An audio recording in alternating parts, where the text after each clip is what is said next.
Lucid dreaming, for those who do not know, is a state where someone is aware they are dreaming, which probably means they are in a light sleep. The individual in this state is able to control, or at least somewhat control, what they are dreaming about. They can, or at least somewhat can, pick which environment their dream takes place, as well as the people in their dream, what is going on, and everything else about their dream. This can be a fun and interesting thing to do, though one should be careful when doing this because I've heard some people say, or at least I've heard stories, that sometimes things can get a little scary. Doing lucid dreaming takes practice, like most things in life, and there are many resources online that can teach you how to do this if you are interested. Lucid dreaming got its name, lucid dreaming, in 1913 from a Dutch writer and psychiatrist, Frederick van Eden, wrote an article called, quote, "A Study of Dreams," end of quote. Lucid dreaming is not anything new. It has been around since very ancient times in human history, even though scientists did not recognize it until 1978. It may possibly have been known as far back as the Paleolithic era. We know for sure it was known about and done as far back as before 1000 BC. We know this because there are verifiable writings about it from around that time or before that time. So despite the fact that lucid dreaming has been around so long, there are some things about it that are still unknown. This is probably why, recently, scientists have been studying lucid dreaming. They have studied many different aspects of it to get answers to various questions there are or things that are a mystery about it. This has led them to find out how to give people who volunteer for it lucid dreams, and now they have found out how to communicate with someone in a lucid dream. For details on the study, I am quoting from iflscience.com here. Quote, "It is estimated that around half of us will have at least one lucid dream at some point in our lives. Although researchers have been experimenting with methods to trigger the phenomenon in order to be able to study it.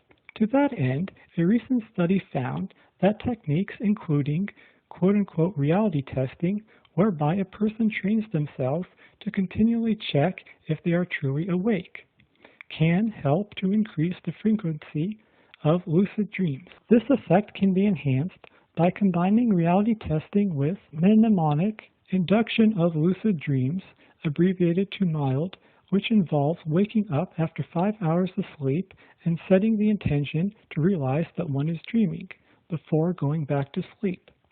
Describing his work on lucid dreaming in an interview with Technology Networks, Professor Ken Poller of Northwestern University explained how he and his colleagues have successfully induced lucid dreams using sounds that encourage people to test their reality while asleep.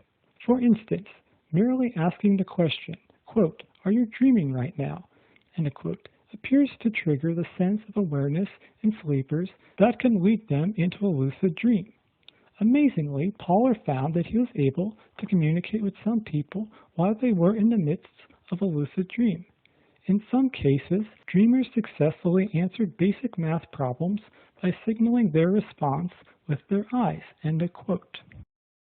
These findings teach us a lot more about lucid dreaming than we already knew before.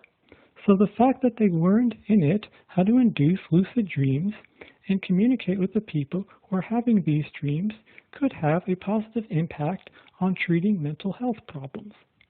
The way they do this is to use lucid dreaming as a form of psychotherapy. Lucid dream psychotherapy has been used for a while, and research proves it works well for treating certain mental health problems. Many say it can subdue trauma in people who suffer from it and help treat other mental health problems as well. So being able to induce lucid dreaming, as well as being able to communicate with the patient, can make lucid dreaming psychotherapy more effective. Using lucid dreaming for psychotherapy, like lucid dreaming itself, is not anything new or recent. Galen of Pergamon, who was a Greek physician in the Roman Empire and lived from 129 to 210 AD, used lucid dreaming as psychotherapy.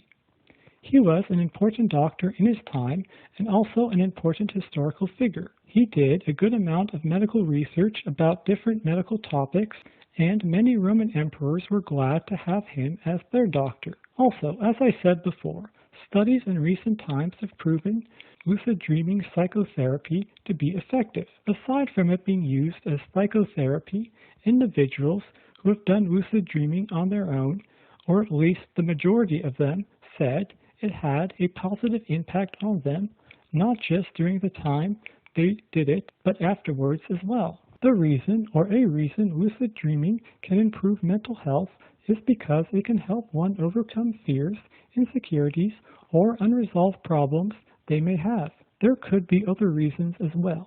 Now, I just want to do a disclaimer here. As always, I am not a doctor or a medical professional, and I am not recommending this as a treatment for anything. All I am doing here is talking about the research that has been done and what some experts on these subjects may think. Getting back to what I was talking about before, studying lucid dreaming is important because the results of studies on it could teach us more than just how to do a fun or interesting activity. I already explained how it could potentially help treat mental health problems, but there are other things we can learn from studying it as well. It could perhaps teach us more about the brain and how it works, as well as sleep and dreaming.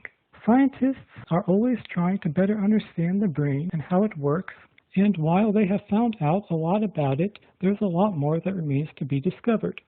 Sleep, dreaming, and the brain are all connected to each other. If in the future studies come out about lucid dreaming that discover new things about it, I will probably cover them on this channel because it is an interesting topic. Until then, don't forget to like and subscribe if you have not already done so, and thanks for watching.